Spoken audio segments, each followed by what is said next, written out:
Sa pagkilala sa young artists, nalalaman natin ang kanilang pagmamalaki sa kanilang mga magulang. Father ko po, architect. Meron kaming maliit na business.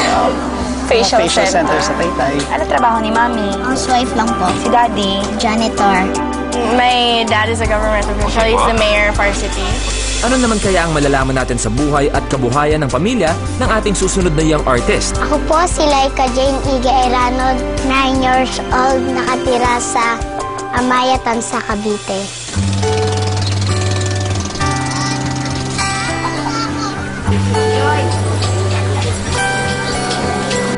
Kami po ay nangangalakal pag wala pong pasok. Ang ginagawa po namin, nangihingi ng mga bote, minsan pinapakanta, binibigyan ng pera, minsan pagkain.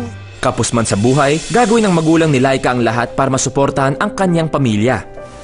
Ako po si Maria Nisel Ipi. Isa lang po akong nangangalakal. Yun po ang naitutulong ko sa asawa ko po kasi mangingisda siya.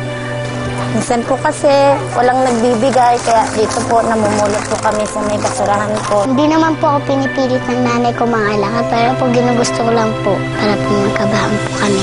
Hindi ko talaga akalaing makakasali ba kami sa ganito kasi ang alam ko pang mayaman lang ang mga ganitong ano eh. Kumbaga walang chance ang ganitong kagaya kay Laika. So Laika, ano po pangarap mo? Naging singer po. Sinong idol mo sa singing? Si Sarah po. Kasi po, ang galing-galing niya pong kumanta. At saka po para po makaturuan niya po ako ng mga English na mga kanta. Kinakabahan ka ba? Hindi po. After nito, Pag magme-majorette ka pa. kinakabahan po ako, mapipiyok po. Dapat po, hindi po kakabahan. So, hindi tayo kakabahan para wag tayong pumiyok. Opo. Maasahan ba namin yan? Okay, halika na rito, Laika. Talong-talong ka para mawala ka mo. Kaya mo yan, likes. Tuwan-tuwa, na-excite, oh.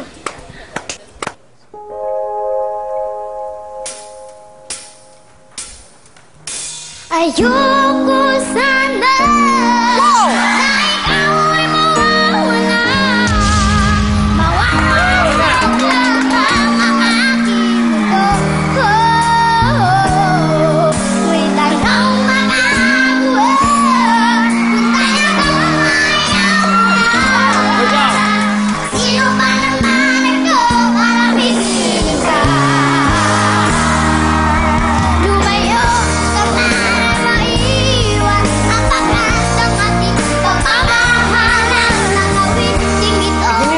Ang boses na yan.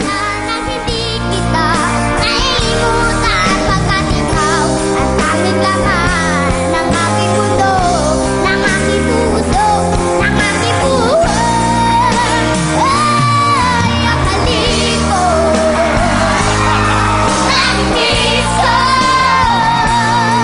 ang kaliko, nag-miss ko, lagi tiniwan mo ako.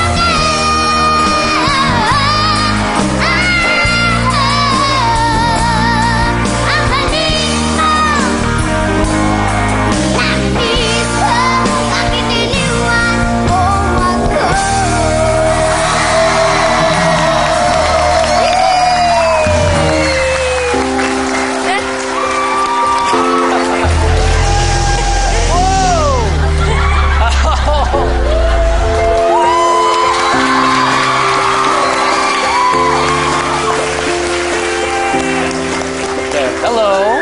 Hello po. Hi. Ano pangalan mo? Laika Jane po. Hi, Laika. At ilang taong ka na, Laika? 9 years old po. 9 years old. Wow!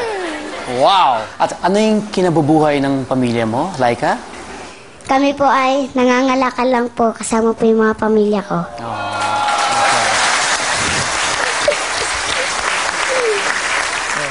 Laika, yun yata ang pinaka-cute na version na narinig ko ng ang kanta na yan, ha? Congratulations for making it in Saps team. Wala akong narinig sa boses mo na hindi tama. Tamang-tama lahat. Pero pakiramdam ko kasi nung umikot na si ate mo, na parang meant to be kayong dalawa. Gusto mo ba talaga kay Ate Sara? Opo. Ayun! Bakit? Kasi po, siya na po yung hinahanap ko.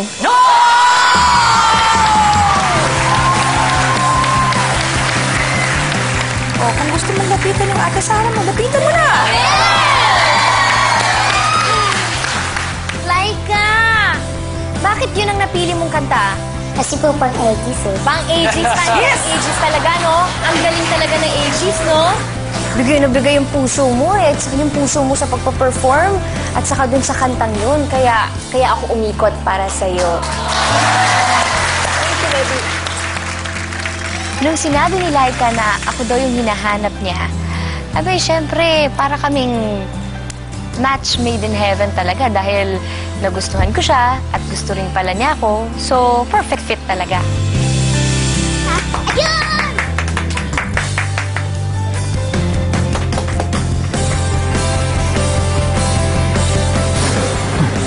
Salamat. Salamat, anak. Sarap naman pakinggan nun, no? Na yung parents pa yung nagpapasalamat sa anak. Wow. Up next, si Coach Leia.